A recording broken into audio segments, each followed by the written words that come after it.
이 법의학 이게 언제부터 나온 건가요? 법의학은 동성이 좀 달라요. 서양에서는 죽은 사람의 재산을 못 살 계획으로 법의학이 발달했습니다. 우리 같은 경우는 이제 그 범인의 흔적을 찾아내는 것이 우리 중심이 돼요. 왜 하느냐에 대한 이유가 그렇지, 다르네요. 다르죠, 좀. 그게 이제 법의학적 접근이 좀 다릅니다. 그 놀랍게도 우리나라의 역사를 보면은 이 과학 수사, 이 법의학에 대한 것이 지금 우리 예상보다는 되게 잘 돼 있었더라고요. 그래서 그걸 볼 수 있는 그 책이 있는데 아주 유명하죠. 저희 아마 고등학교 때 배웠던 책이기도 해서 정약용의 흠흠신서라고. 네.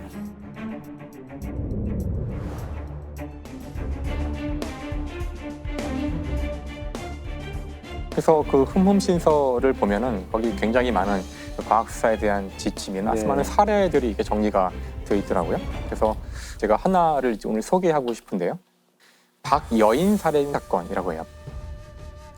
이 사건이 이제 벌어졌던 때는 정조 8년인데요. 이때 이제 황해도의 평산이라는 곳에서 18살 그 박여인이 결혼한 지 얼마 되지 않아서 사망을 해요.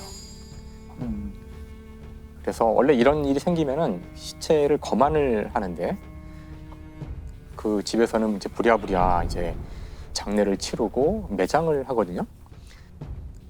근데 이제 이게 좀 사인이 좀 이게 석연치 않고 얘기들이 있고 그래서 뭔가 이걸 밝혀야겠다. 그래서 조사를 하라고 했는데 당시 그 규정에 따르면은 그 2번을 한다고 하더라고요.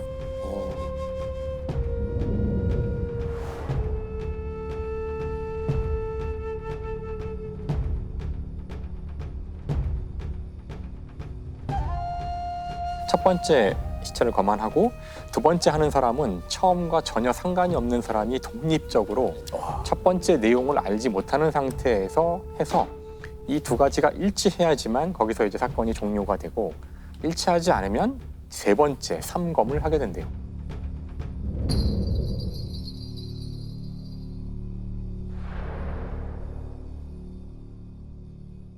저 이거 보면서 우리 생각보다 달리 생각보다 굉장히 이런 거를 철저하게 깜짝 놀랐어요. 저는 용의자 데려다 놓고 네 죄를 네가 알렸다 이거 아니었군요. 그게 아니더라고요.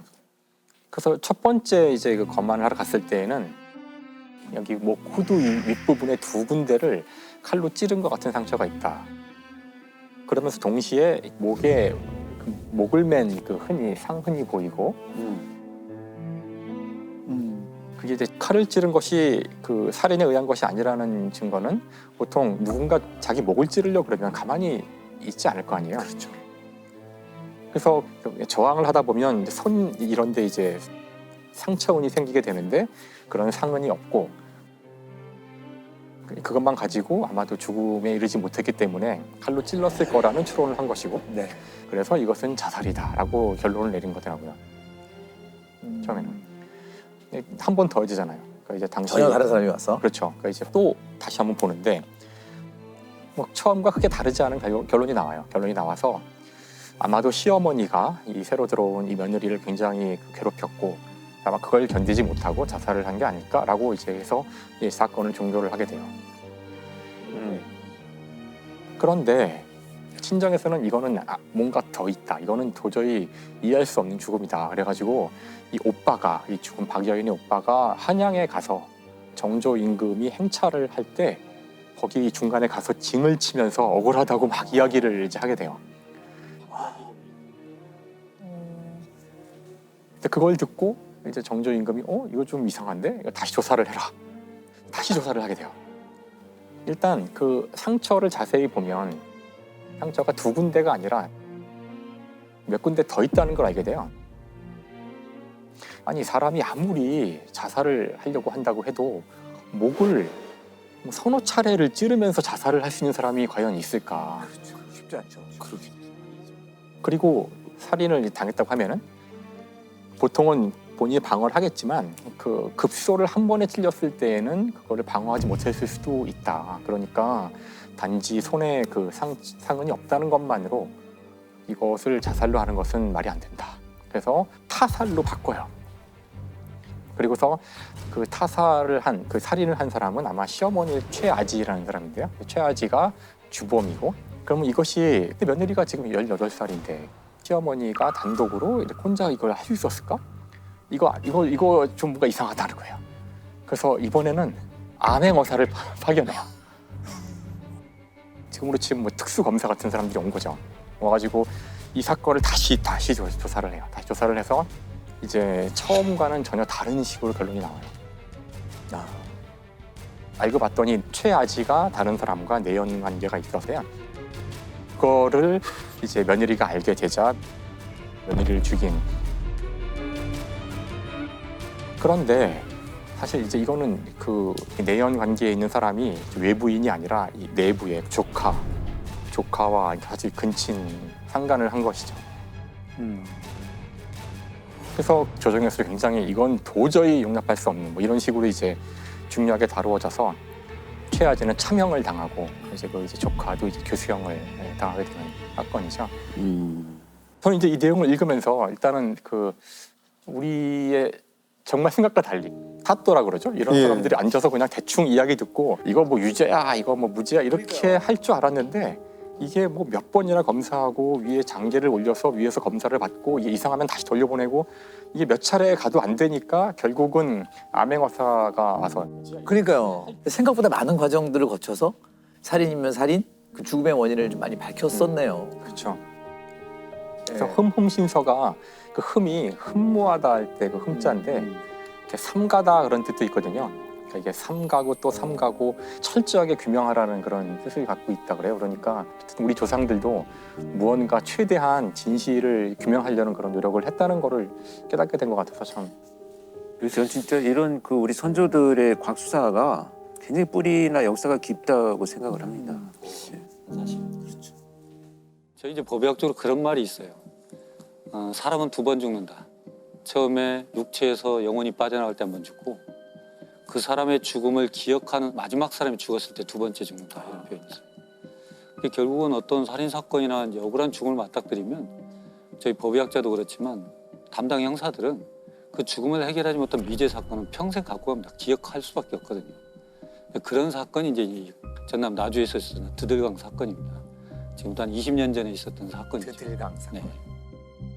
장기 미제 사건이었죠. 지난 2001년 전남 나주의 드들강 강가에서 한 여고생이 숨진 채 발견됐는데요.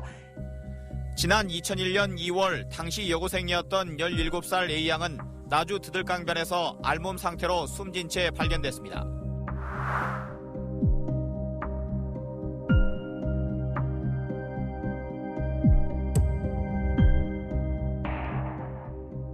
어떤 사건이었나요? 17살 먹은 어린 여학생이 네. 고3 진학을 앞두고 있었어요. 근데 이제 갑자기 전남 나주 드들강이라는 하천에서 수중 시체로 발견이 됩니다. 근데 그 문제는 발견 당시 보면은 옷이 다 벗겨져 있고, 그다음에 유리품도 없어요. 옷가지도 없고, 또 엄마가 사주셨던 반지, 꼭 끼고 다녔던 반지, 금품이 또 없어졌고, 전날 핸드폰도 없어진 상태가 되고, 또 그 발견된 장소가 아무런 연고가 없어요. 그 결국은 타살인데 유일한 단서는 이제 시신입니다. 사인과 여러 가지 감정으로 채취할 수밖에 없었던 사건이 되죠.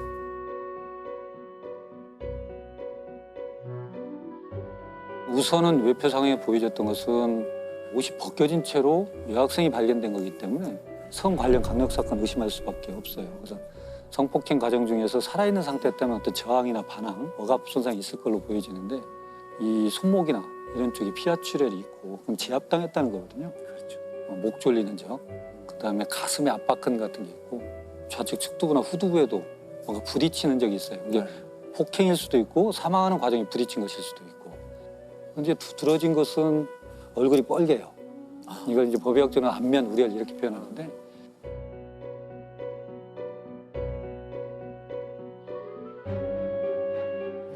중요하게 봐야 될 것은 목을 조르면 안면 우열이 나타나는데 중간에 풀어버리면 또 싹 사라져요. 근데 이게 시체에서 계속적으로 안면 우열이 있다는 것은 사망할 때까지 목을 졸랐다는 거예요. 결국은 이건 경부 압박이 있었다라고 보여지는 거고, 여기서 이제 문제가 되는 게 또 있어요.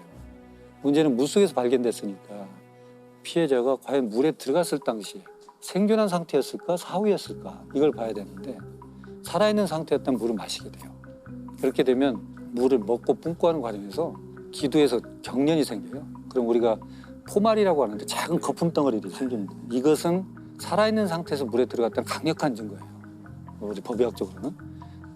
또 하나는 물을 먹게 되면 이게 기도로 들어와서 폐를 통해서 전신순환을 거쳐요. 심장이 뛰고 있으니까. 그럼 물속에서는 부유 미생물이라는 플랑크톤이라는 게 서식하거든요. 네. 눈에는 보이지 않지만 플랑크톤이 노출되지 않은 다른 원격 장기. 그러니까 콩팥에서도 플랑크톤이 검출이 돼요. 네. 그러면 물에 들어가서 숨을 쉬었다는 거거든요. 그런 형태로 물속에서 목이 졸렸다. 이렇게 보여지는 거죠. 네. 그래서 경박박 질서하지만 익사이기전도 개입이 됐다. 이렇게 저희가 결론 내리게 됩니다. 아까 말씀드린 대로 성 관련 사망이 의심이 되고 그래서 저희가 채취해서 DNA 검사를 하게 됩니다. 근데 이제 DNA가 나오면 사건이 쉽게 풀릴 것 같아요, 실은. 왜냐하면 그렇죠. 네. 같은 사람만 찾으면 되니까요. 그래서 주변인들, 동네 사람들 또 그 강변 근처에 있었던 여러 사람들에 대해서 DNA를 대조하게 되죠. 한 200명 정도. 근데 거기서 다 나오지 않습니다. 그러니까 결국은 그냥 미제 사건으로 빠져버린 거예요. 딱 DNA가 나왔는데 거기에 적당한 사람이 없으면 이제 그렇죠. 완전히 미국에 못 빠지는 거죠. 거네. 그렇죠. 네. 근데 그렇게 돼버리고 그러던 참에 이제 한 10년 정도 흘러가지고 10년이 지났어요. 예. 그래서 어디에서 찾게 되냐면 우리가 2010년도에 DNA법이라는 게 있어요. 강간, 살인, 방화 이런 사람들의 강력범의 데이터베이스를 구축하는 법이 있었어요. 그래서 개소자나 뭐 전과자들의 DNA를 다 데이터를 하는 와중에 2012년도에 목포 교도소에 수감 중인 김 씨의 DNA가 그 당시 확보했던 DNA 파일과 동일하다는 게 나옵니다. 그러면은 10년 전에 그 사건 때문에 채취한 DNA가 둘의 관계성을 누가 이렇게 대조해 보는 건 그게 이제 아니잖아요. 그렇죠. 그러나 우리가 이미 미제 사건의 범인으로 보인 DNA 파일을 갖고 있어요. 데이터를. 네. 그러고 이제 다시 강력범을 넣으면서 계속 대조를 합니다. 아, 서로 이렇게 자동으로 대조하게 돼 네, 있나요? 그렇게 돼요. 일치군이 딱. 네, 네. 그래서 딱 나오게 된 거죠. 강력범은 DNA를 확보해서 다른 범죄와 비교할 수 있도록 법이 제정된 게 결정적인 단서가 됐습니다. 사건 당시 경찰은 범인의 것으로 추정되는 체액을 확보했지만 DNA가 일치하는 용의자를 찾지 못하면서 사건은 미궁에 빠졌습니다. 그러나 10년이 지난 2012년 다른 범죄로 무기징역을 선고받고 복역 중이던 김 씨가 DNA의 주인이라는 사실이 밝혀졌습니다. 그렇게 해서 이제 된 건데 이 김 씨가 왜 교도소에 복역을 했냐면 2003년도에 네. 전당포에서 2명을 살해를 해요. 그리고 2명을 유기로 합니다. 유기로 했는데 옷을 싹 벗겨버렸어요.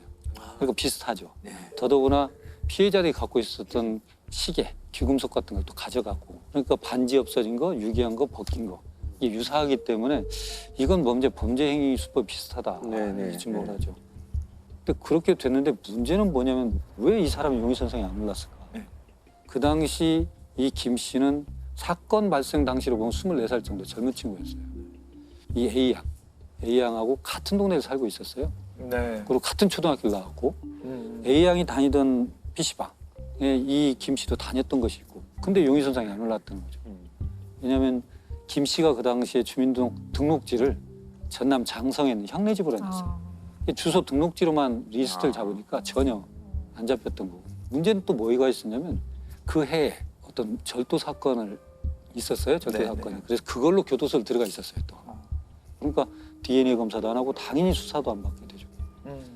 예전에는 큰 중범죄를 저지르고 도피처로 작은 범죄를 저질러서 교도소에 수감되는 경우들이 있었어요. 그러니까 그것 또한 역시 뭔가 수사망을 피하려고 하는 의도적인 거 그렇죠. 아니었을까. 네. 일부러 그렇게 이제 추정은 되죠. 일단 처음에 굉장히 완강하게 부인했을 것 같은데요. 그렇죠. 이제 실은 DNA가 검출됐다는 얘기를 안고 접근을 해요. 형사들이. 그러니까 A양을 전혀 모른다. 만난 적도 없다는 건 당연하고요. 그렇게 완강히 거부를 했죠. 근데 나중에 보면 그 당시에 A양하고 인터넷으로 접속이 됐었던 것도 나와요. 그러니까 이것이 거짓말이었다는 건 나옵니다. 김 씨는 평소에도 인터넷 채팅 사이트를 통해서 여러 여성들을 만나왔습니다. 이 사이트에서 만난 여성들을 상대로 폭력을 휘둘러서 상해죄로 처벌받은 전력도 확인이 됩니다. 그게 이제 일관된 진술이 뭐냐면 그 당시에 내가 여러 여자를 만났고 그런 속에 성관계도 있었다. 그 중에 하나일 것이다. 그러나 살인은 내가 저지르지 않았다. 성관계는 있었지만 살인은 저지르지 않았다고 우기는 거니까요. 제3의 범인이 있을 가능성이 충분히 있죠. 그러니까 결국은 성관계 시점하고 살인 시점이 어떻게 되느냐 이제 관건이 되는 건데. 그래서 이제 경찰은 그 부분에 대해서 이제 맞출 방법이 없어요. 그렇죠. 그래서 결국은 살인죄를 추궁하기에는 결정적 증거가 없어서 무혐의 처분을 해요.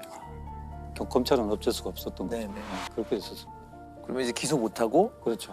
유가족들은 굉장히 상심이 컸을 것 같은데요. 그렇죠. 왜냐하면 이제 우선은 타살 그리고 험한 모습으로 이제 강 하천에서 발견됐기 때문에 또 더더구나 DNA가 확보됐음에도 불구하고 살인죄하고 연결을 못 시킨다는 것은 참 안타까운 일이죠. 근데 그런 와중에 2009년도에 피해자의 아버지는 뭐 극단적 선택을 했다고 저는 듣고 있습니다. 그래서 가족들이 이제 여러 곳에 탄원도 하고 막 호소도 하고 해서 2015년에 이제 재수사를 들어가요. 근데 문제는 뭐냐면 2001년도에 발생을 했지 않습니까? 네. 2015년이 되면 그 당시는 살인죄가 공소시효가 15년이에요. 2015년이면 겨우 1년 정도 1년밖에 안 남았어요. 이게 시간이 별로 없었어요. 근데 다행스럽게도 그게 7월에 태완이법이라고 살인죄 공소시효를 없애버렸잖아요. 그러니까 시간을 이제 벌게 된 거예요. 그래서 이제 대대적으로 재수사를 다시 들어가게 되죠. 범인을 찾지 못해 장기 미제가 됐던 사건은 이른바 태완이법으로 살인죄 공소시효가 폐지되면서 재수사와 기소가 이뤄져 묻히던 범죄를 밝혀낼 수 있었습니다. 광주지방 검찰청에서는 이제 검경 합동수사본부를 차려요. 대대적인 재수사를 들어가는데 근데 여하간 그 연결고리 연결할 건 아직 못 찾고 있었고 그래서 이제 검찰이 그 목포교도소에 있는 김 씨의 감방에 있는 소지품을 다 압수를 해봐요. 압수를 해보니까 독특한 사진이 나옵니다. 그날 2월 4일 날 낮에 여자친구와 같이 강진에 있는 외할머니 집을 방문한 사진을 찍어놨어요. 그러니까 결국은 이것은 굉장히 알리바이를 입증할 수 있는 중요한 증거임에도 불구하고 검찰, 경찰 재수사 때 이 사진에 대한 언급을 안 해요, 김 씨가.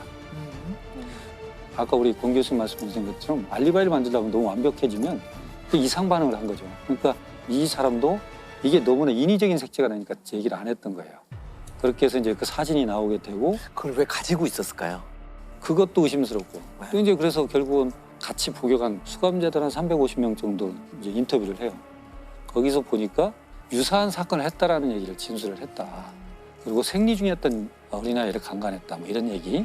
또 드들강에 대한 얘기도 하고 그걸 들었던 사람들이 있어요. 그것도 확보가 되고 여러 가지 정황은 김 씨가 맞아. 근데 문제는 성관계는 인정을 했잖아요. 사망 시간과의 인과관계예요. 이게 이제 가장 관건이 됩니다. 그래서 이정빈 교수님이라고 제가 존경하는 대 선배님이 계시는데 그분한테도 의뢰가 됐어요.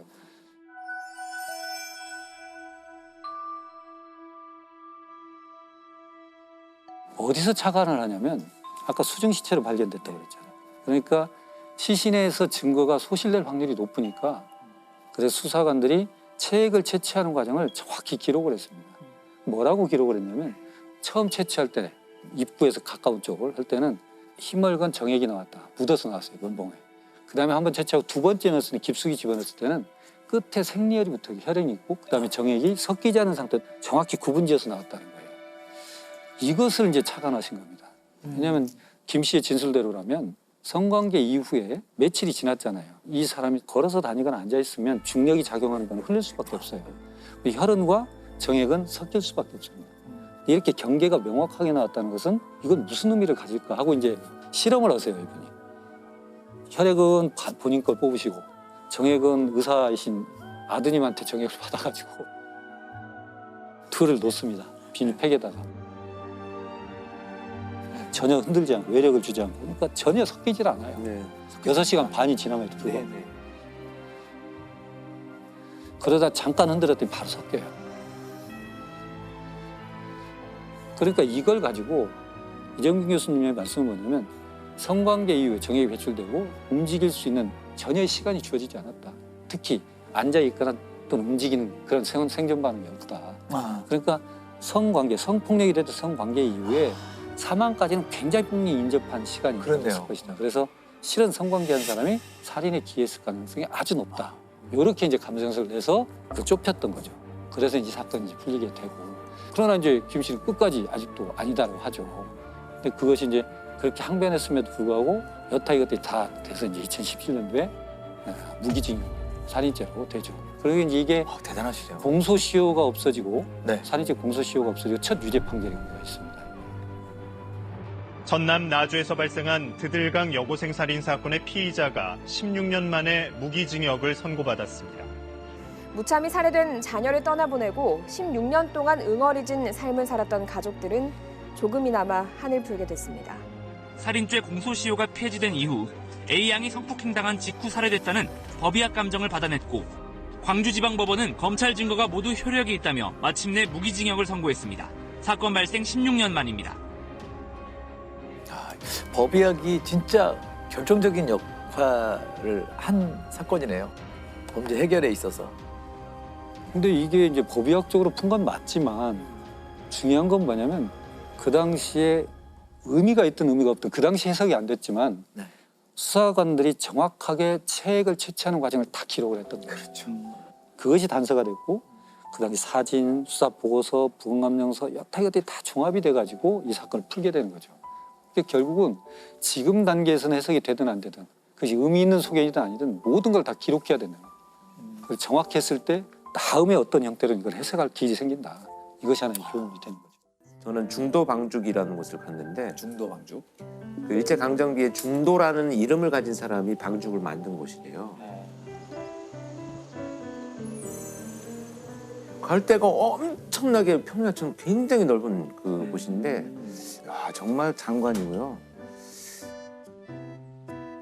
갈 데가 많으니까 정말 갈 데가 있더라고요. 내가 지금 차마 이걸 하실까라는 거. 내가 저도 할까 머릿속으로는 말까 생각했거든요. 할까 말까 하다 했는데요. 쪽에 이제 이렇게 만을 좀 둘러보다 보니까 사건과 관련되어 가지고 여러 또 이제 기억들이 떠올라서 저는 이게 참 약간의 어떤 직업병인 것 같아요. 근데 그 2015년에 있었던 사건인데요. 여기 이제 시화호에서 갑자기 시신이 하나 발견이 됐는데 몸통만 발견됐어요. 몸통이요? 몸통만. 시화호에서 토막난 시신 일부가 발견됐습니다. 발견 당시 여성의 상체만 있었던 것으로 전해졌습니다. 경찰은 숨진 여성이 누구인지를 확인하는 게 사건 해결의 시작으로 보고 숨진 여성의 신원을 찾고 있습니다. 발견이 되면 가장 먼저 이제 병원 영안실로 이동을 해서 거기서 이제 검시를 하거든요. 그래서 저는 이제 이 몸통 시신이 발견됐을 때 제가 검시를 할 때 참여를 했었는데 이 시신을 훼손한 도구가 굉장히 특이했었어요. 그러니까 아주 계획적이지 않고 아주 결들이 좀 조잡하게 이렇게 훼손이 되어 있어서 이게 이 사건이 벌어진 장소나 범행 도구가 대충 이제 추정이 될 정도로 가정집일 것이다라는 이제 추정만 하고 있었던 상황이죠. 한 이틀 정도 후에 이제 나머지 얼굴하고 뭐 손 이런 부위들이 이제 발견이 됐습니다. 못 찾겠다 했는데 정말 과학적으로 잘 설명이 안 되는 장소에 딱 걸쳐 있었어요. 우리 경찰에서는 가끔 그런 표현을 합니다만 너무 억울한 나머지 떠내려가지 않고 발견이 됐다 이렇게 표현을 하는데 근데 이제 좀 빨리 발견되다 보니까 그나마 지문 채취가 가능해서 신원을 확인을 했는데 그 당시 이제 41살의 여성이었었어요. 그 결혼을 해서 둘이 살고 있던 누군가의 아내인데 그래서 신원이 밝혀졌는데 문제는 뭐냐면 그 남편이 아내가 이렇게 며칠 동안 실종이 되어 있는데 미기가 신고를 안 하고 있었던 거예요. 실종 신고를. 그 심점을 두고 이제 잠복을 하기 시작을 합니다. 며칠째 잠복을 하고 있다 보니까 이 사람이 비닐백 같은 쇼핑백을 들고 집을 나와가지고 어느 건물 옥상에 올라갔다가 내려오는데 손에 아무것도 없는 거예요. 네. 그래서 잠복을 하고 있던 경찰이 가서 뭔가를 확인해 봤더니 남아있던 아내의 시신 조각이었던 거예요. 그래서 이제 증거를 현장에서 이제 확보하고 체포를 했습니다. 부인 한 씨를 살해한 건 지난 1일 오전. 다음 날 김하일은 시신을 집에 두고 여느 때처럼 자전거로 출근했습니다. 퇴근해서는 시신을 잔인하게 훼손했고 자전거로 2번에 나눠 유기했습니다. 피해자가 누군지 확인되면서 수사망이 좁혀오던 어제와 오늘. 김하일은 결국 집에 숨겨둔 나머지 시신도 근처 빌라 옥상에 숨겼지만 그 과정에서 경찰에 확증을 줬습니다. 살해 동기는 돈 때문에 일어난 부부싸움. 카지노에 빠져 고향의 집살돈을 모두 날린 게 화근이었습니다. 범행 동기가 뭐야? 라고 했더니 월급 안 주고 또 도박을 했느냐라는 말 때문에 죽였다. 뭐 이렇게 지금 얘기를 하고 있거든요. 그동안에 수많은 범죄를 봐왔지만 이것은 동기가 아닙니다. 결국은 이 사람이 갖고 있는 변명이나 이런 것들이지 아내를 살해하고 그렇게 완전히 훼손해서 그냥 바다에 갖다 버린다는 거는 뭐 그가 가진 잔혹성의 어떤 그 대표적인 행위죠. 이제 그 이렇게 만이나 바다의 시신을 유기하는 경우에는 이제 증거를 인멸하는 것이 가장 목적인데 문제는 여기까지 이동을 해야 되니까 거의 대부분이 훼손되어 있는 경우가 많아요. 또 한 가지 어려운 점이 있다면 그 나머지 시신의 일부를 발견한다고 해도 지문으로 신원을 확인하기가 되게 어렵습니다. 그렇죠. 이제 열기나 이런 습도에 특히 예민한 곳이 그 손끝인데 이 손이라든지 이런 데 표피가 다 손상이 많이 간 경우에도 알아낼 수 있을까요? 어떤 방법을 쓰냐 하면 잉크를 바릅니다. 잉크를 여기다 바르는데 우리가 생각하시는 것처럼 완전히 뭐 물감을 칠하듯이 잉크를 바르는 게 아니고 지문 융선이 보이도록 정말 기술적으로 잉크를 발라요. 발라놓고 접사 렌즈로 사진을 찍습니다. 그래서 그 지문 융선이 마치 지문을 찍은 것처럼 가장 잘 확인이 되고 그것도 안 되면 그 실리콘 러버라고 해서 이제 실리콘을 혼합을 해가지고요. 골무처럼 이렇게 만들어서 덮어요. 그다음에 그걸 빼서 뒤집어가지고 내 손가락에 끼고 찍어요, 지문을. 그럼 지문이 찍히면서 융선이 보입니다. 네. 이것도 안 되면 거프를 벗겨냅니다. 여기 이게 피부를 피부를 벗겨서요? 벗겨내서 속에도 어떤 흔적이 있나요? 속지문이 있어요. 이 지문이 표면에만 있는 게 아니고 이 네, 손 네. 안까지 속지문이 또 있어요. 근데 그거를 채취해가지고 신원을 확인하는데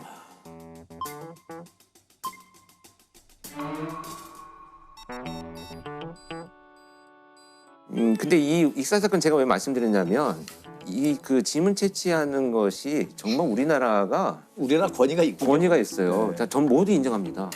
지문 연구가 제일 많이 돼 있고 전 국민의 지문을 갖고 있는 게 우리나라밖에 없다 보니까 만 18세 이상은 다 네. 찍으니까. 그러니까요.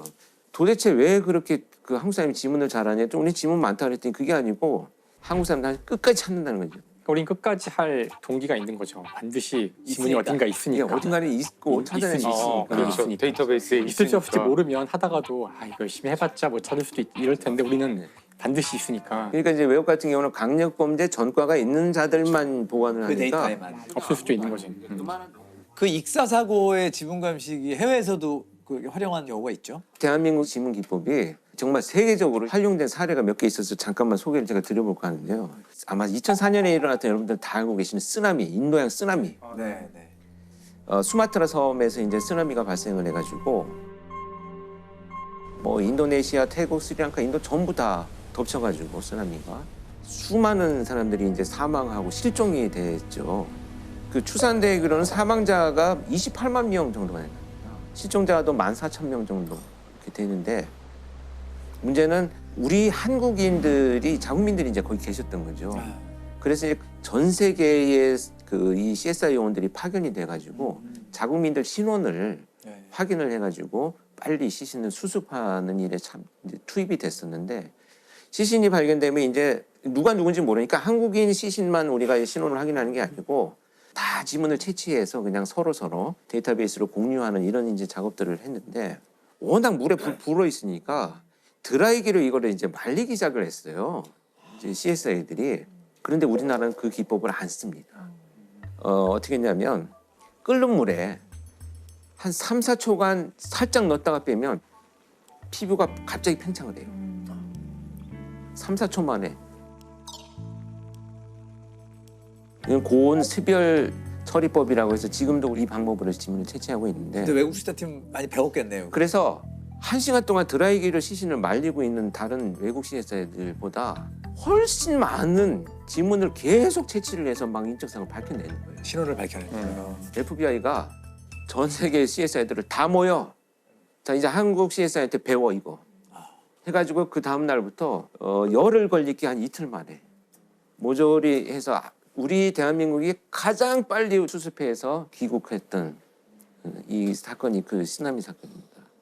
근데 지문이 처음에 도입될 때에도 연구가 필요했던 것이 평생 동안 변하지 않는다는 네. 거를 확인해야 되는데 그것 때문에 연구를 오래 해서 이제 안 변한다는 것이 입증이 되고 지금 굉장히 중요한 말씀인데 두 가지 원칙이 있습니다. 종생불변이다. 태어나는 순간 죽을 때까지 이 지문은 변하지 않습니다. 위치가 바뀌지 않는다. 이 때문에 범인을 특정하는 거고. 그다음에 이제 종생불변하고 이제 만인이 부동하다 이 두 가지 원칙이 있어요. 그 영화 보면은 왜 화면을 보면 막 지문이 막 돌아가면서 찾잖아요. 네, 매치 노 매치 이렇게 나오잖아요. 따다다다닥 네. 딱. 점이 찍히잖아요. 그게 뭐냐면 땀구멍이에요. 땀구멍의 위치가 사람마다 다 다른 거예요. 그래서 지문을 찍으면 그 땀구멍이 점처럼 찍혀 있거든요. 사실 들여다보면.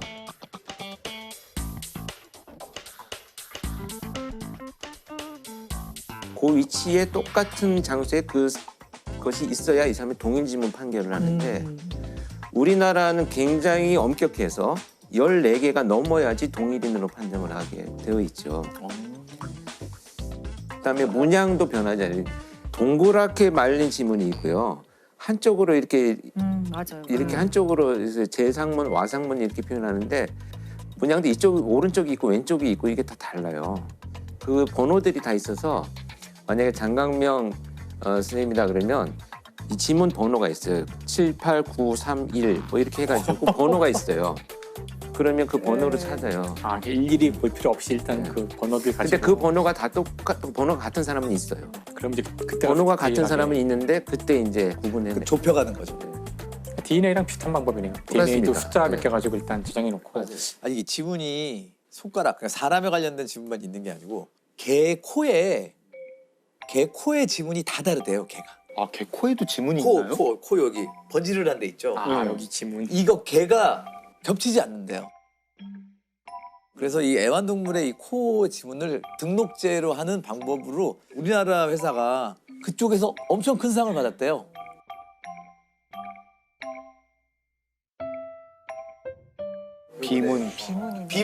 비문이죠. 보호자가 각각 다른 두 마리의 포메라니안 강아지. 그냥 보기엔 구별이 쉽지 않은데요. 강아지의 비문을 찍어 식별해보니 찾고자 하는 강아지가 아니라고 나타납니다. 기가 막히다. 예. 갑자기 생각났는데 판다곰이 눈이 이렇게 멍이 있잖아요. 네. 그게 다 다르대요. 아, 그래요? 지문처럼. 그걸로 구분한대요, 자기들끼리. 아.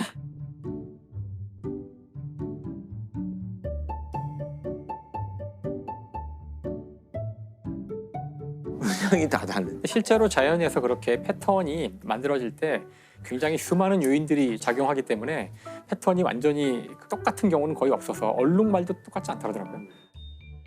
패턴이 비슷해 보이지만 그걸 가지고 판별할 수 있대요. 그러니까 다 같은 맥락이죠. 우리 지문이나 얼룩말의 모습이나. 그러니까 세상에 모든 것은 똑같은 건 없다. 물건에도 지문이 있다면서요? 그걸 이제 화학적 지문이라고 부르더라고요. 그렇죠, 네네. 화학적 지문이라고 그러는데 좀 이제 어려운 용어가 나올 수 있는데 동위원소라는 것을 이용하는 동위원소라는 걸 이용하는 과학적 기법이에요. 그러니까 세상 모든 것은 다 원자로 되어 있거든요. 다 원자로 되어 있는데 재미있게도 동위원소라고 해서 똑같은 원자인데 단지 무게만 다른 그런 것들이 있어요. 예를 들면 그러니까 똑같이 김상욱인데 하나는 몸무게가 70kg인 김상욱이 있고 몸무게가 80kg인 김상욱이 있는 거죠. 그러니까 똑같아요. 그러니까 이 둘은 뭐 어디 가나 김상욱이야. 그래서 이걸 이제 동위원소라는, 그러니까 원래 화학적으로 똑같기 때문에 서로 차이를 알 수 없어야 되는데 이제 질량 분석기라는 게 있어요. 화학에서 질량 분석기를 이용하면 다른 게 다 똑같아도 질량이 다른 것의 차이를 보여주는 기계거든요. 그래서 그거를 얼마의 정확도로 할 수 있는지가 문제인데 지금은 엄청난 정확도로 할 수 있기 때문에. 야, 정말 엄청난 발전이에요. 근데 이것이 지역이나 그것이 놓인 여러 가지 상황에 따라서 조금씩 아주 조금씩 달라질 수가 있어요. 예를 들어서 한 5가지 원자를 내가 가지고 숫자들을 부여하겠다면은 여기 이 지역, 이 물건에는 5가지 미세한 비율의 차가 숫자로 나올 거고 똑같은 물질이라도 요 미세하게 요 비율이 다르다면 다른 물질이라는 이야기를 할 수 있는 거죠. 사실상 우리 얼마 전에 얘기했던 흙도 그럼 그 비슷한 예가 되겠네요. 이게 여기 흙 아닌데 이게 여기 왜 묻어 있지 이 사람한테. 그게 굉장히 절실했거든요. 그러니까요. 범죄 수사에 있어서. 차량이 이동하고 나서 분명히 이거 어디 갔다 온 흙인데 알 수 없다면 너무 답답해가지고 그걸 만들자고 수없이 많이 건의를 했었죠. 실제로 이 기법을 써서 그 사건이 해결된 아주 유명한 경우가 하나 있는데 아마 다 들어보셨을 것 같은데 2010년 12월 23일 그러니까 크리스마스를 앞둔 그 시점인데 그때 인터넷의 한 사이트에 아주 끔찍한 사진이 하나 올라와요. 예. 그 사진은 보통 우리가 이제 빵집에서 사 먹는 밤식빵 안에 쥐가 맞아요. 기억나요. 네. 한 누리꾼이 인터넷 커뮤니티 사이트에 올린 사진들입니다. 식빵 사이로 보기에도 흉측한 쥐로 추정되는 물체가 보입니다. 이 사진들은 순식간에 인터넷을 타고 퍼져나갔고 해당 식품업체는 급히 해명에 나섰습니다. 경찰은 사진들의 진위 여부를 가리기 위해서는 게시자의 신원 파악이 우선이라 보고 IP 추적에 나섰습니다. 그 사진 자체가 너무 끔찍했고 사람들이 너무나 놀래가지고 그 크리스마스 때에 제과점의 매출이 뚝 떨어질 정도로 굉장히 혐오스럽죠. 그때. 아유. 그래서 결국은 이게 조사를 해보다 보니 놀랍게도 이 사진은 이제 조작된 거죠. 조작된 거란 뜻은 쥐를 식빵에 넣어서 식빵을 만든 거예요. 왜 그렇게 했냐면은 이 범인 이 사진을 올린 이 사람이 사실은 문제가 되었다고 했던 그 제과점 근처에서 제과점을 하던 동정 업종의 경쟁 업주였던 것이죠. 범행을 결심한 김 씨는 아들에게 10,000원을 주며 경쟁 제과점에서 식빵을 사오라고 시켜 해당 업체의 구매 영수증과 비닐봉투를 입수했습니다. 김 씨는 자신의 매장에서 제빵사가 퇴근한 틈을 타 쥐를 넣은 식빵을 만들었습니다. 이후 김 씨는 PC방에서 신분 노출을 막기 위해 자리를 옮겨가며 남의 인적 사항을 도용해 사진을 인터넷에 올렸습니다. 결국은 이제 이것이 밝혀지게 되는데 이때 그럼 과연 그 식빵이 어느 식빵인지 이런 걸 알아낼 수 있을 것 같지는 않잖아요. 식빵은 다 식빵인데. 식빵에 지분이 없으니까. 식빵은 그냥 식빵이잖아요. 식빵이죠. 그때 이제 국가수에서 이걸 조사를 들어가요. 그래가지고 바로 여기에 지금 제가 이야기한 그 화학적 지문, 동위원소를 이용한 화학적 지문 기법이 사용돼요. 그 빵집에서 나온 빵들과 밀가루 거기에 있는 것의 동위원소 비율과 지금 의심받고 있는 제과점의 밀가루나 거기에 있는 빵들 그것들의 동위원소 비율을 비교한 거예요. 이쪽이랑 같은 거죠. 그 역이 물질이냐 아니냐를 판가름하는데 화학적 지문으로 볼 수 있겠네요. 그렇죠.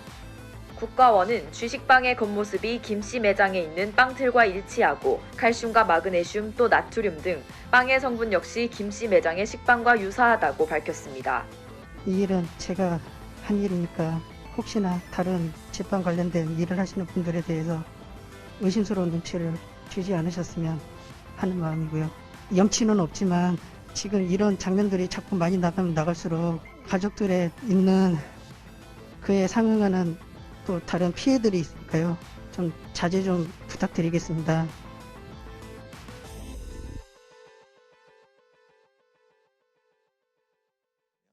다양한 사건 부검하셨죠? 네. 뭐 이제 부검은 국과수 있을 때 주로 많이 했죠. 지금 대학에서는 연간 한 120건 정도 하니까요. 네. 그래서 보통은 이제 부검을 통해서 사인을 밝히는 법의학적 해석도 하지만 부검 이후에 나온 감정서에 대한 재해석을 하는 경우도 있어요. 왜냐하면 우리나라 검시제도가 저는 부검 감정서를 쓰고 나면 그 뒤로는 연락이 없어요. 수사기관이 진행을 해서 기소를 하거나 하고 재판에서 어떤 논란이 붙었을 때 그때 이제 저한테 자문을 해오는 경우가 있죠. 이제 그 중에 하나 이제 기억나는 게 지금은 이제 통상 알려진 약촌 오거리 택시 강도 사건. 그게 제가 부검을 하고 재심까지 갔던 사건인데요. 제가 듣기로는 그게 아마 영화화도 됐던 재심이라는 영화가 됐던 사건인데 2000년 8월 10일 날 택시 기사가 동료 기사들한테 무전을 합니다. 택시 강도를 당했다고. 그래서 택시 기사들이 가보니까 이미 칼에 찔려서 다량 실혈이 있었고 그러나 이미 출혈을 너무 많이 해서 사망한 사건입니다. 강도 살인 사건이기 때문에 그 다음날 저희한테 부검을 오게 된 거죠. 사인 자체는 진단내는 게 어렵지는 않아요. 왜냐하면 눈에 확연히 보이기 때문에 그 당시 이제 그 심장 자창 이렇게 이제 해서 사인을 냈죠. 근데 이제 제가 이제 감정서를 쓰다 보면 전체를 다 해요. 극히 이렇게 상처가 커 보여도 그 부분만 하는 게 아니고 전신을 전체를 다 봐서 혹시 빠진 부분 또는 흔적을 찾으려고 노력을 해요. 이 가슴에 8군데의 자창이 있음에도 불구하고 어느 것이 주로 안에 들어가고 어떤 건 자입하지 못한 것이 있거든요. 그 중에 들어갔던 것이 2번과 3번의 늑골을 절단하고 그다음에 폐와 심장을 지나서 척추 끝까지 이어진 그리고 이제 또 하나는 병원에서 치료 중에 발생하는 손상들이 또 있어요. 그건 사후죠. 이것을 구분해서 기술을 해요. 목격자가 용의자가 됐죠. 그렇죠. 이제 그 당시에 그 목격자는 다방에서 배달을 하는 15살 최모군이에요. 아무런 생각 없이 오토바이를 타고 가는데 2명이 후다닥 뛰어가는 걸 자기는 스쳤어요. 스치고 가서 보니까 택시 기사가 피를 흘리고 쓰러져 있는 것을 목격합니다. 그게 이제 목격자 진술입니다. 근데 그 목격자 진술했던 사람이 며칠 만에, 사흘 만에 범인으로 이제 달받고 되죠. 그러니까 최군 입장에서는 목격한 것이 인생을 바꿔버린 일이 된 거죠. 그 당시 이제 용의자인 최군은 목과 뭐 어디를 몇 군데 찔렀다, 어디를 찔렀다 이렇게 자백을 했고. 아, 자백을 했어요. 예. 그렇게 해서 이제 자백을 했기 때문에 당시 이제 기소가 되고 재판에 섰을 때. 그 허위 자백하게 되는 그 심리가 뭘까요? 허위 자백은 명백하게 법정에서 정말 진실이 밝혀질 것이라는 것을 기대하면서 합니다. 여기는 우선 모면을 해야 돼요.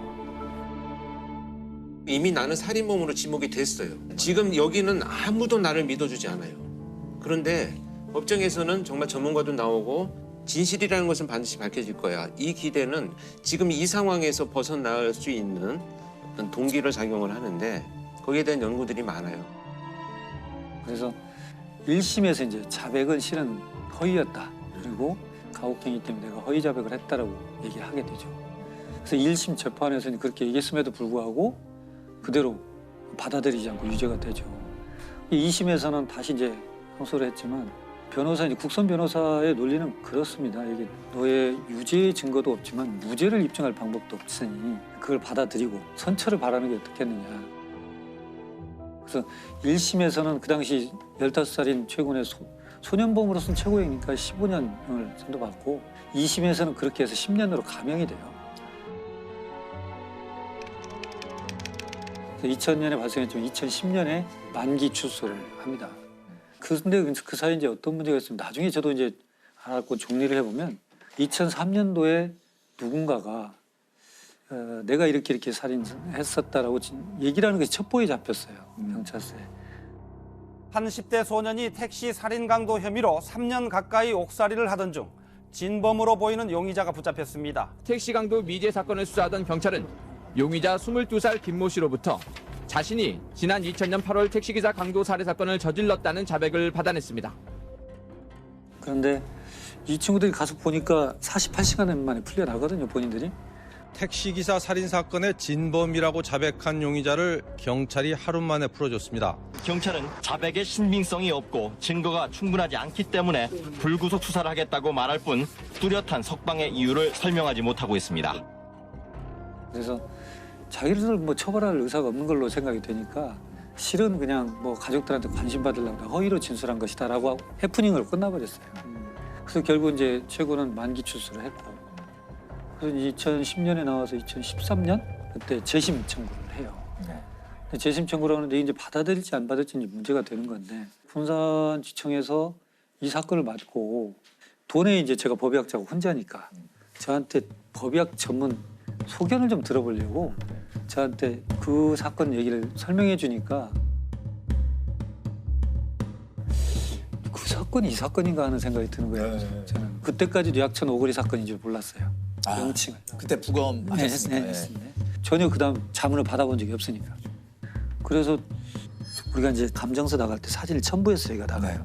근데 그것은 이제 뭐 인화된 사진이기 때문에 제가 보관하지도 않고 국가수가 보관한 건 국가기록원에 가 있지만 거기도 남아있지 않고 관할 경찰서 수사기관에 갖고 수사기관도 이제 종결된 사건이니까 없죠. 근데 저 같은 경우는 법의학 수업 시간에 슬라이드로 보여줘야 될 좋은 자료들이 있잖아요. 학생들한테. 그럼 필름을 바꿔서 다른 카메라로 찍어줘야 돼요. 굉장히 불편한 일이거든요. 제가 그 당시 이제 디지털 카메라가 막 나와서 샀어요. 그래서 그걸로 혹시 찍었지 않았을까? 라는 생각을 한 거예요. 그래서 USB가 없고 이제 CD에다 이렇게 꽂아요. 제가. 그래서 CD를 찾았어요. 찾아서 혹시 2000년 하고 보니까 8월 11일 부검 3건이 제 목록에 있는 거예요. CD에. 1번 딱 열어보니까 화재 사건이에요. 아니고 2번 여니까 어떤 여자분 사진인데 이것도 아니고 없나. 3번 딱 여는데 익산 써 있어요. 보니까 그 사건인 거예요. 선명한 이제 디지털 카메라 사진입니다. 아, 이것은 가서 보여줘야겠다. 군산지청 지청장님하고 이학 검사분들 다 모시고 사진을 전체 슬라이드로 보여줬어요. 근데 2003년도에 본인이 자백했던 사건이 있지 않습니까? 일부 이제 그 진범과 그 옆에 있었던 친구의 조사인데 우선 진범이 이렇게 표현해요. 돈을 다 내놓아라 라고 하자 택시기사가 놀래면서 밖으로 나가려고 하는 것 같아서 제가 제 왼팔로 택시기사 왼쪽 어깨 옷을 잡고 오른손으로 잡고 있던 칼로 쇄골 부위를 찌르자 칼끝에 뼈가 걸리는 느낌이 들었으며 칼끝이 어디에 걸린다는 표현은 경험하지 않으면 못해요. 말을.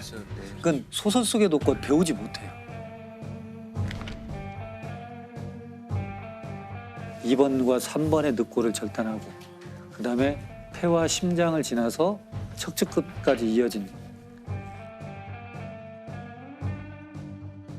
그리고 이제 친구의 진술인데요. 그 칼은 가정집에서 쓰는 식칼이었는데 칼끝이 휘어 있었습니다라고 표현해요. 그리고 칼끝이 뭔가 묻어서 건조가 됐는데 지방기처럼 말라붙은 시커먼 색이 붙어 있습니다. 이것은 굉장히 사실적인 진술이거든요. 근데 반전은 뭐냐면 그 당시 최군의 진술에서는 어디를 찔렀냐 그러면 가슴을 찌르고 등을 찌르고 옆구리를 찌르고 얼굴을 찔렀습니다라고 굉장히 드라이하게 이렇게 진술이 돼 있어요. 근데 문제는 옆구리를 찔렀던 최군의 진술에서 모순이 뭐냐면 옆구리에 있는 3군데의 자창은 병원에서 생긴 겁니다. 폐가 찔리고 심장이 찔리니까 출혈이 흉곽으로 차요. 그럼 숨을 못 쉬잖아요. 네. 병원에서 옆에 절개를 합니다. 그래서 피를 뽑아내요. 그건 최군이 할 수가 없어요. 해서도 안 되는 거예요. 근데 최군은 정확히 옆구리도 찔렀습니다. 진술에. 야, 이건 너무 좀 인위적인 냄새가 난다. 조서를 읽고 다시 이제 그 사진을 검사들하고 다 같이 봤어요. 자, 이런 모양입니다. 그러니까 전부 다 그걸 받아들이게 된 거죠. 이건 재심할 수밖에 없겠구나. 이렇게 되는 거죠. 15년 전 있었던 익산 약촌 오거리 택시기사 살인 사건에 대한 재심이 오늘 광주 고등법원에서 열렸습니다. 사건 발생 16년 만에 최 씨가 다시 법정에 섰습니다. 무죄로 인정할 만한 명백한 증거가 있다며 확정된 법원의 재심 공판에 참석한 겁니다. 그래서 재심은 이제 받아들였고 군산지청에서 해서 대법원까지 가가지고 무죄로 됐죠. 그리고 이제 바로 진범으로 진술했던 그 사람이 바로 긴급 체포가 돼서 형을 살고 있죠 지금. 와, 이 교수님의 그 사진이 결정적인 그러네요. 역할을 한 거네요. 최종 이제 무죄 판결 듣고 어떠셨어요? 이제 뭐 사필 규정이죠. 실은 법을 다루는 사람들이 신은 아니니까요. 근데 그런 생각을 저도 역시 합니다. 반문하는데 이런 사건이 발생해서 피의자 신문조서 범인으로 된 분의 조사나 현장 검증이 있을 때는 법의학 전문가가 같이 임장을 했으면 좋겠다는 생각을 해요. 과거 거 보면 현장 검증이 아니고 현장 강요지. 네, 맞아요. 그래서 이미 자기들이 갖고 있는 상황에서 진술을 받아내요. 그 현장에 보면은 검시관님들은 이제 법의학자분들이랑 다른 거죠. 그렇죠. 지금 이제 우리는 법의관이라고 하고 검시관들은 요 근래 이제 우리 과학사에서 각 경찰청마다 의료기술직 출신들의 검시 조사관을 두고 있어요. 지금은 그럼 현장엔 이제 검시관은 출동을 해가지고 이제 자기 의견을 쓰고 하지만 이제 정확한 거는 부검을 또 해야 되죠. 그리고 이제 중요한 건 이번 건도 내부 장기의 치명적 손상으로 사망했다는 건 이미 알죠. 현장에서 형 보면. 그러나 어떤 경로로 갔는가에 대한 정확한 기술을 우리 이제 해놔야 돼요. 그래야만 나중에 그 지금처럼 이렇게 했다는 진술 누가 부합된다는 걸 얘기할 수가 있어요. 죽음을 검증하는 것이 너무 중요하다. 죽음은 상당히 어두운 분위기를 주죠. 그러나 죽음을 어둠으로 보지 말고 죽음은 살아있는 사람들한테 교훈을 던지는 살아있는 학문으로 좀 봐주셨으면 좋겠어요. 제가 가끔은 그런 얘기를 합니다. 어떤 사망 사건이 발생하고 누가 사고가 발생하면 불상사가 발생했다 이런 표현을 해요. 근데 불상사는 죽은 사람한테 발생한 게 아닙니다. 죽은 사람은 이미 죽었어요. 불상사는 그와 같이 미래를 꿈꿨던 사람들한테 불상사가 발생한 거예요. 즉, 산 사람한테 불상사가 발생한 겁니다. 그래서 우리는 죽음을 검증해야 돼요. 그래서 검증해야 돼요. 이게 법의학이 망자만을 위한 분석만 하는 게 아니고 산 사람을 위해서 여러 가지 교훈을 남겨주는 학문이에요. 그렇네요. 반대로 보험금을 노린 범죄도 그 건도 참 저도 참 답답하고 지금도 돌이켜 보면 이제 과연 아찔한 사건인데요. 2006년도쯤에 피해자가 아버지예요. 아버지가 이제 조수석에 탔고 아들이 운전하고 운전자의 어머니가 탑승하고 차량이 갑니다. SUV 차가. 근데 교차로에서 좌회전하면서 이미 정차돼 있던 소나타를 충격을 해요. 네. 주도를. 그러고 나서 조수석에 탔던 이 망인만 가서 보니까 이미 사망한 상태예요. 크리스마스 밤에 교통사고로 한 50대 공무원이 숨졌는데요. 일가족이 타고 있던 SUV 차량이 신호대기 중이던 승용차를 들이받았습니다. 이 사고로 SUV 차량 조수석에 타고 있던 공무원 54살 김모 씨가 그 자리에서 숨졌습니다. 가족들은 가장인 김 씨가 교통사고로 숨졌다고 진술했고 서둘러 시신을 화장했습니다. 가족이 탑승한 상태에서 조수석에 탄 사람만 돌아가셨잖아요. 당연히 응급실 인턴쌤은 교통사고로 인한 사망, 의심할 여지가 없이 사망진단서 띄어졌죠. 그런데 사고 처리반은 우리 공 교수님 아시겠지만 사고 처리용 사진을 찍는 거예요. 첨부해야 돼 사진. 그 사진을 몇 장을 찍고 사망진단서는 발부됐고 사고 처리라는 것은 인정이 돼 있으니까 당연히 끝났죠. 근데 이게 이제 교통사고인데 문제는 장례 연락을 안 했어요. 부고를. 직장에도 연락하지 않고 또 형제들한테도 연락하지 않고 아무한테도 연락하지 않고 장례를 치러버려요. 화장을 해버렸어요. 그러고 나니까 이게 좀 이상한데 가족들은 수사를 요청을 해도 시신도 없고 사진만 있고 그러니까 이게 자꾸 안 풀리던 사건이 있었어요. 그리고 또 수사를 계속 진행하다 보니까 참 독특한 게 밝혀져요. 정차돼 있던 차 있었죠. 피해 차량. 그 운전자가 망인의 부인과 내연관이에요. 그 사람 자백을 합니다. 실은 내가 이렇게 해서 서 있으면 어디에 몇 시에 돼 있으면 와서 이렇게 해서 교통사고 보상금 2001년도부터 한 14개 정도 들어놨거든요. 14개. 7억여 원 정도 수령을 하는데 내가 좀 나누겠다라고 내가 그때 나왔다. 이게 자백을 합니다. 근데 어떻게 죽였는지 난 모른다. 그건 들은 바가 없다. 그래서 법정에서 밝힐 수가 없죠. 그래서 결국 보험 사기로만 1심에서는 정리가 돼요. 아들은 보험금 수령하자마자 외국으로 갔어요. 기소 중지가 되고 그 부인은 보험 사기로 5년형 또 공범인 내연하면 1년 징역 살고 경찰은 이제 단순 보험 사기뿐만 아니라 살인 사건으로 이제 중점을 두고 증거에 대한 계속 추적을 했습니다. 왜냐하면 그때 탔던 SUV 차량 충돌 과정에도 에어백이 터지지 않았어요. 또 하나는 그때 교통사고 분석을 해보니까 시속 약 40km 미만으로 가고 있었던 속도이기 때문에 탁승자가 사망할 수 있다 이렇게 생각할 수가 없는 상태거든요. 근데 지금 2008년도에 저한테 이제 자문 의뢰가 됐죠. 근데 시신이 없구나 그러면 할 수가 없어요. 제 입장에 참 어렵다. 사건 개요를 다시 한번 들어봤어요. 그래서 보니까 그렇게 했는데 사진상 보면 전방 유리창이 2군데가 깨져 있어요. 거기에 2군데가 충돌돼 있으면 누군가가 2번 부딪혀야 되거나 또는 조수석이니까 뒷좌석에 탔던 부인이 부딪히거나. 부인과 운전자인 아들은 아주 정상이거든요. 근데 이게 좀 이상하다.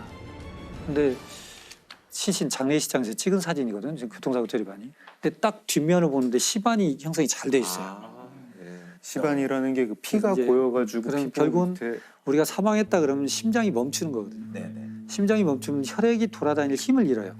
그럼 이건 맥체이기 때문에 중력이 작용하는 방향으로 그대로 이동을 해요. 시간이 걸립니다.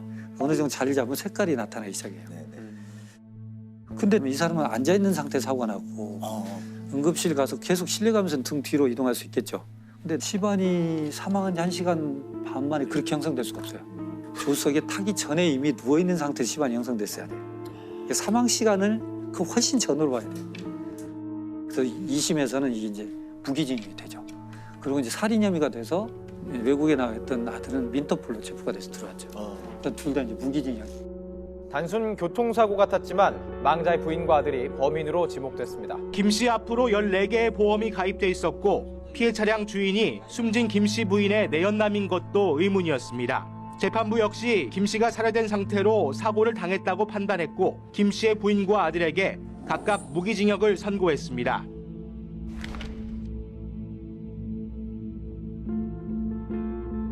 이게 만약 만약에 등 사진을 안 찍었으면 영영 몰랐던 거네요. 오히려 장례를 정상적으로 좀 치렀으면 묻힐 뻔했던 거네요. 이분들의 좀 성급한 마음이 꼬리를 잡히게 된. 근데 그게 문제예요. 지금 우리나라가 뭐 OECD 국가 뭐 10위 안에 들어있고 그러지만 근데 출생과 국적 취득은 굉장히 까다롭습니다. 근데 사망에 대한 것은 굉장히 허술해요. 다시 말씀드려서 원래는 장례를 치르기 위해서는 의사가 사망 진단서를 띄워주고 이 사망 진단서를 가지고 동사무소에 가서 국가한테 사망 등록을 해야 돼요. 국가가 사망 등록을 받으면서 이상 여부가 없으면 장례 허가증을 줘야 돼요. 이걸 가지고 장례를 치러야 돼요. 화장 매장 허가증을 가지고. 근데 우리나라는 사망 등록이 그렇게 안 돼 있어요. 장례를 다 치르고 사망을 한 날로부터 한 달 이내에 동사무소 가서 신고하면 되거든요. 그러니까 뭐 필터링이 없는 거예요. 볼 수 있죠. 근데 또 중요한 건 사망 진단서가 없어도 돼요. 인후 보증이라 두 사람의 보증만 있으면 사망 등록이 또 가능합니다. 인후 보증이라는 게 그 버두자 쓰는 그냥 가족도 아니고 그냥 지인이 와가지고 해주면 된다. 죽음에 대해서 객관적 검증의 제도가 필요하다는 거예요. 20세기가 되자 법의학은 더욱 세밀하고 체계적으로 발전하게 됩니다. 부검이 범인을 특정하는 데까지 적극적으로 활용되기 시작한 시대가 열린 거죠. 이것을 가능하게 한 인물이 프랑스 법의학의 아버지로 불리는 에드몽 로카르도입니다. 범죄학자였던 에드몽 로카르는 범인이 사건 현장에 반드시 흔적을 남긴다고 생각했습니다.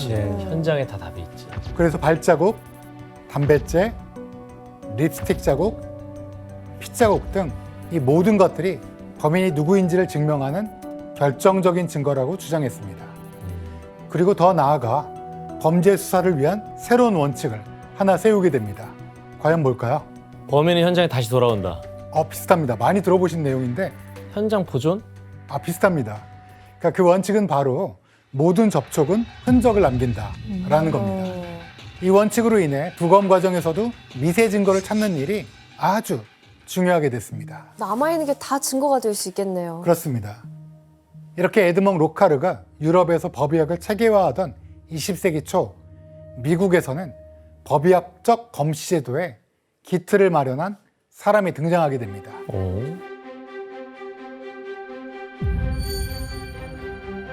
그는 바로 미국 법의학의 아버지라고 불리는 수석검시관 찰스 노리스였습니다. 찰스 노리스는 콜롬비아 의과대학을 졸업한 뉴욕에서 의사로 활동하던 인물이었어요. 의사요? 맞습니다. 그러던 중 뉴욕시의 수석법의학자로 임명되어 미국 역사상 최초의 의사 출신 검시관이라는 타이틀을 얻게 됐어요. 흔하지 않았구나. 오히려 의사가 잘할 것 같긴 해. 그러니까. 뭐 신체 잘 아니까. 교수님, 근데 노리스가 최초의 의사 출신인 거면 당시 미국에는 의학적 지식을 가졌던 검시관이 없었던 건가요? 맞습니다. 당시 검시관은 도시를 관리하는 관리직 개념이었어요. 그래서 특별한 자격 조건 없이 고위 관료와의 정치적 인맥으로 선출됐어요. 그래서 뭐 시장의 친구, 그래서 나무꾼, 제빵사, 정육점 주인, 우유 배달원 이런 분들이 검시관을 경업했을 정도로 아무나 하는 거네요. 네, 대부분 의학적 지식이 없는 비전문가들로 꾸려졌습니다. 근데도 어떻게 잡어? 못 잡았겠죠? 그러다 보니까 죽음에 대한 사인을 정확히 파악하지 못하고 효율이 떨어지지. 당시 기록된 사망 증명서가 있는데요. 규현 씨가 좀 읽어봐 주시겠어요? 살인일 수도 있고 자살일 수도 있음. 폭행일 수도 있고 당뇨병일 수도 있음. 고모 말로는 폐병이 있다고 불평했다고 함. 마약 중독으로 보임. 장난 아니야? 이거 뭐 모른다는 얘기죠. 그냥 모른다고 얘기해. 더 헷갈리게 뭐 하는 짓이야 지금. 법적 의학적 지식이 없는 검시관들이 사인을 제대로 조사하지도 않고 부검 없이 자기 추측대로 사망 증명서를 작성했어요. 그들이 제멋대로 사망 증명서를 작성한 데는 또 다른 이유가 있었습니다. 과연 뭘까요? 건당으로 페이를 받아요. 어머. 정확합니다. 이거 어떻게 알아요? 알고 계셨어요? 아니요. 많이 해서 많은 돈을 벌려고. 권장 100대 없었나요? 없었습니다. 도입했어야 되는데. 권장을 때렸어야 되는데. 그러니까 이런 상황에서 20세기 초반 이 미국의 범죄는 점점 증가해 갔습니다. 이렇게 미국에서 법의학의 필요성이 대두되자 1931년 미국 최초로 하버드 대학교 의과대학에 법의학과가 설립되게 됩니다. 와. 법의학과가 설립된 데에는 한 인물의 힘이 컸습니다. 바로 프랜시스 글래스너 리였습니다. 부유한 집안에서 태어난 프랜시스는 당시 25만 달러, 오늘날 가치로 약 50억 원이 넘는 돈을 지원하기로 결정합니다. 이 지원금으로 미국 최초의 법의학과가 탄생하게 됩니다. 야, 그러면 교수님 하버드 법의학과에서는 어떤 것들을 배워요? 아, 미니어처를 만든 거야? 사건 현장을 재구성하는 건가요? 맞습니다. 하우스처럼 이렇게. 맞습니다. 이건 범죄 현장을 재현한 미니어처인 디오라마입니다. 그거 재고 싶다 해서 맨날 이거 만들잖아요. 너무 잘하시네. 1946년 12월 24일 한 우유 배달원이 배달하던 집에 다락방에서 시신을 발견한 상황을 그대로 재현한 겁니다. 얼마나 무서웠을까? 그럼 과연 이 사건은 타살일까요? 극단적 선택일까요? 추리하신다면? 타살이요. 타살입니다. 왜요? 아니 앞치마를 하고 그러니까 저 너무 평상적인 복장으로 죽음을 선택하지 않을 것 같아. 보통 가기 전에 좀 가지런하게 좀 단정하게 가지 않나요? 그 의자가 넘어진 방향이 그렇지. 그 그것도 이상하고. 자살로 할 수 있는 방향이 아닌 것 같아요. 주변 물건들도 너무 어지러져 있어. 아, 그럼 전 자살로 가볼까요? 이 디오라마에서는 극단적 선택의 흔적들을 찾을 수 있습니다. 사실은. 에? 왜요? 의자가 쓰러진 것으로 보아 집주인이 극단적 선택을 하기 위해 의자에 올라간 것으로 추정할 수 있고요. 목을 맨 순간 몸부림치면서 의자가 쓰러지게 된 겁니다. 그리고 극단적 선택의 또 다른 증거로 확인되는 건 현장에 흩날려진 편지였습니다. 이게 왜 증거가 된 걸까요? 사랑하는 사람이 헤어지자 그랬나? 비슷합니다. 집주인은 수년 동안 가족과 만나지 못하고 연말연시를 혼자 보냈다고 합니다. 평소 정신건강이 안 좋았던 집주인은 편지를 읽다가 슬퍼서 극단적 선택을 한 것으로 추정합니다. 근데 너무 충동적이시다.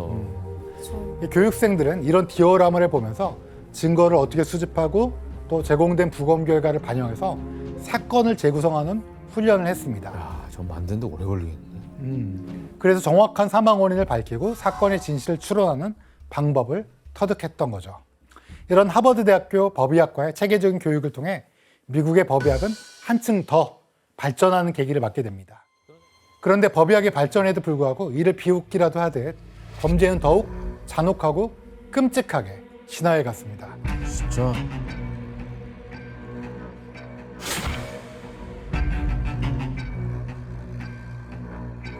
미제 사건을 해결할 혁신적인 방법이 등장하게 됩니다. 뭐지? 바로 1984년 유전학자 알렉 제프리스에 의해 탄생한 DNA 분석법입니다. 드디어 나왔나요? DNA.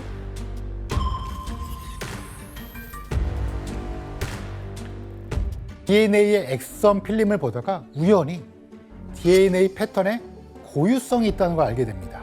당시 DNA의 독특한 패턴을 발견한 제프리스가 한 말이 있습니다. 규현 씨가 한번 읽어봐 주시겠어요? 우리는 흐릿한 바코드와 같은 패턴의 DNA 지문을 얻었습니다.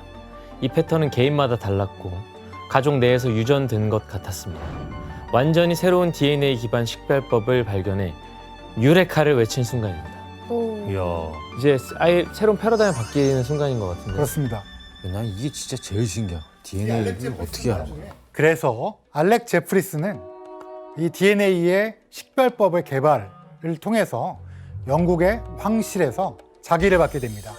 그래서 알렉 제프리스는 저희가 부를 때는 알렉 제프리스 경. 그래서 와. 저희는 Sir 알렉 제프리, 알렉 제프리 경이 경이 되는구나.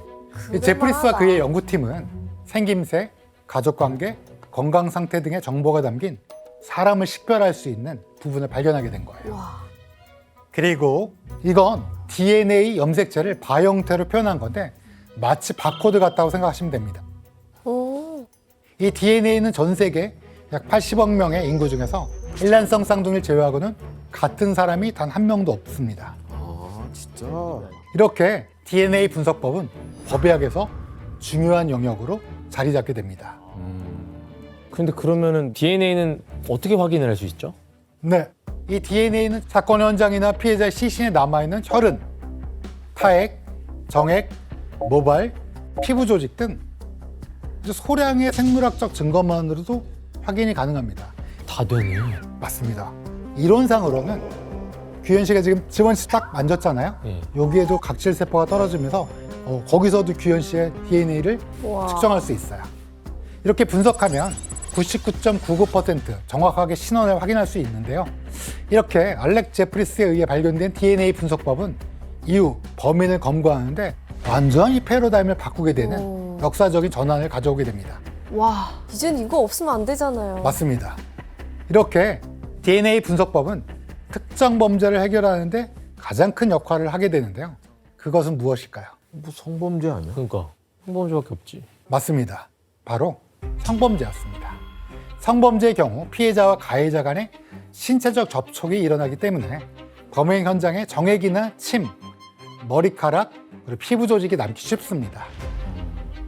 그래서 현장에서 남은 생물학적 증거를 통해 DNA를 분석해서 범인의 신원을 파악할 수 있는 거죠. 야, 얜 얄짤없네 이제. 이렇게 DNA 분석법이 발견되자 미국에서 오랫동안 미제로 남은 사건들이 하나둘씩 밝혀지기 시작합니다. 굉장히 많은 사건이 있는데요. 그중 가장 유명한 사건을 말씀드리면 미국판 화성 연쇄 살인 사건이라고 불리던 골든 스테이트 킬러 사건입니다.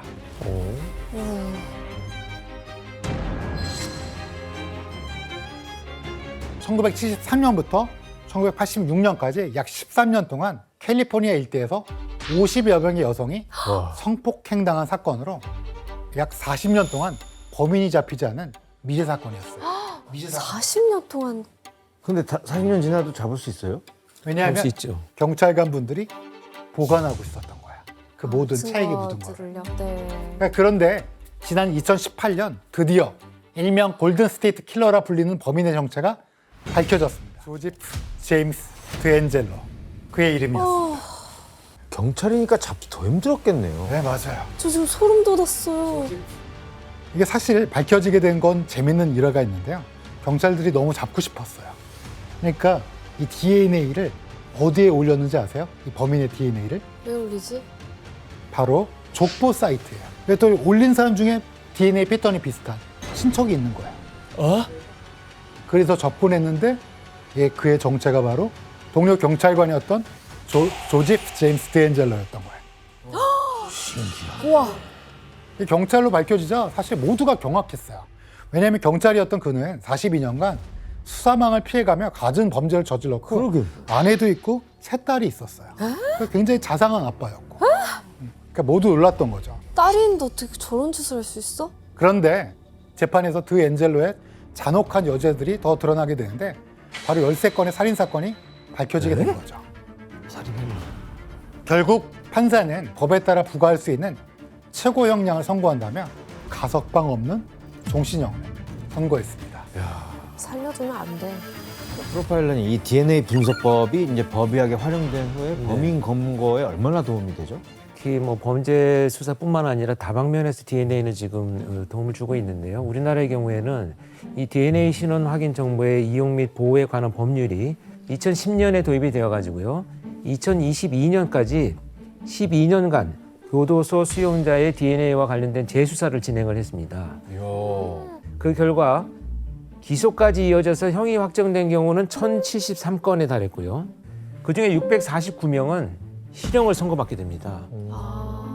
그게 이춘재 아닙니까? 그렇죠. 그렇게 발견된 것이 이춘재 사건, 화성 사건입니다. DNA 분석법이 아니었다면 대부분 미제로 남았을 사건들입니다. 이렇게 DNA 분석법이 활용되면서 현대 법의학은 범인 검거에 획기적인 전환점을 맞게 됩니다. 그리고 의학의 발전에 따라 법의학의 가장 중요한 분야인 부검 역시 전문성이 강화되면서 사건의 판도를 뒤집는 데 큰 역할을 하게 되는데요. 맞아. 이에 점점 교묘해지는 범죄에 맞서 진실을 파헤치는데 부검의 역할이 더욱 부각되기 시작한 거죠.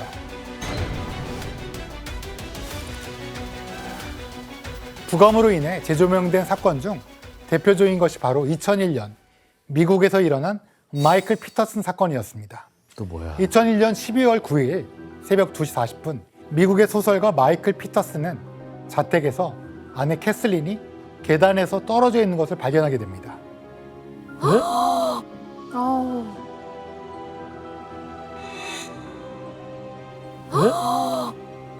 계단에 떨어졌는데 저렇게 된다고요? 말이 돼요? 좀 충격적이죠? 발은 왜? 이건 누가 봐도 타살인데? 이 장면을 목격한 마이클은 곧바로 911에 신고 전화를 하는데요. 마이클의 신고로 캐슬린 곧 병원으로 옮겨지게 됩니다. 하지만 결국 출혈이 너무 많아서 사망하게 됩니다.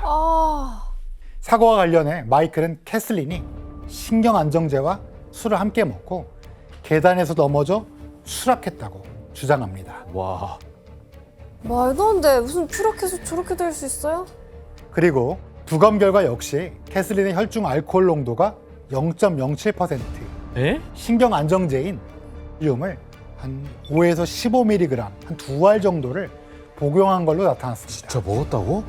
지금까지 상황을 들어보면 캐슬린의 사망 원인이 뭔 것 같습니까? 그 남편 주장대로 일치하긴 하는데 아니 근데 혼자 굴러서 어떻게 저렇게 피가 나냐? 그러니까 뭐가 부러지거나 이래야지 저렇게 피가 난다. 발에도 막 피가. 그런데 사고사로 추정됐던 이 사건에 반전이 등장하게 됩니다. 당시 부검이었던 데보라 라디쉬가 사고사가 아닌 타살을 주장한 겁니다. 바로 캐서린의 머리에서 타살의 흔적이 발견된 겁니다.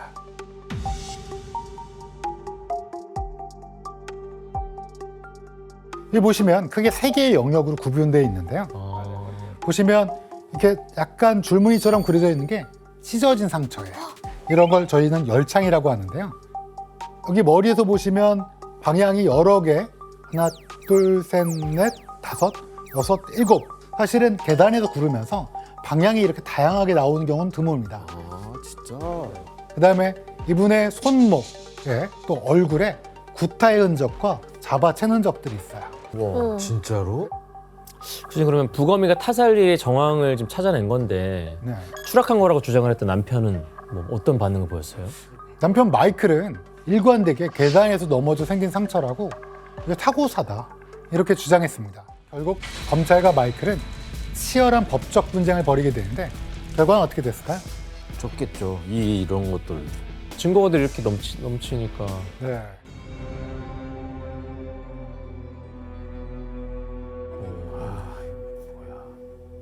이 사건을 통해 사고사나 극단적 선택으로 위장될 수 있는 범죄 사건에서 부검이 매우 중요한 역할을 하는지 확인할 수 있었습니다. 그리고 부검이 중요하게 활용되는 분야가 또 있습니다. 범죄죠. 과연 뭘까요? 가정폭력? 비슷합니다. 그게 살인 사건 아니에요? 살인 사건인데 그 중에서도 특히 아동 관련 사건을 들면 다들 분노하잖아요. 아, 짜증나죠. 네. 아이들은 보호자인 부모가 자신에게 부당한 폭력을 가하면 정서적으로 위축되어 저항하지 못하는 게 일반적이에요. 그지. 그렇죠. 그러다 보니까 아동학대로 인한 사망 사건이 적지 않게 발생하는데요. 온 국민을 분노케 했던 정인이 사건의 부검 결과 학대로 밝혀졌습니다. 아, 이건 좀 부검이는 지금까지 봤던 아동 학대 중 제일 심한 경우라고 밝혔습니다. 에? 야, 이거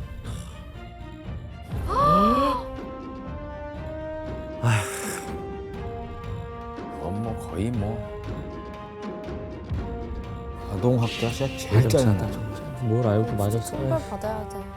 이처럼 부검은 사고사로 위장한 사건이나 약자를 대상으로 한 범죄에서 억울한 죽음을 밝히는 중요한 역할을 하고 있습니다. 앞으로도 이런 법의학, 부검 시스템은 의학과 과학기술이 발전함에 따라 범죄 사건의 진실을 밝히는데 더 큰 기여를 할 거라고 판단합니다.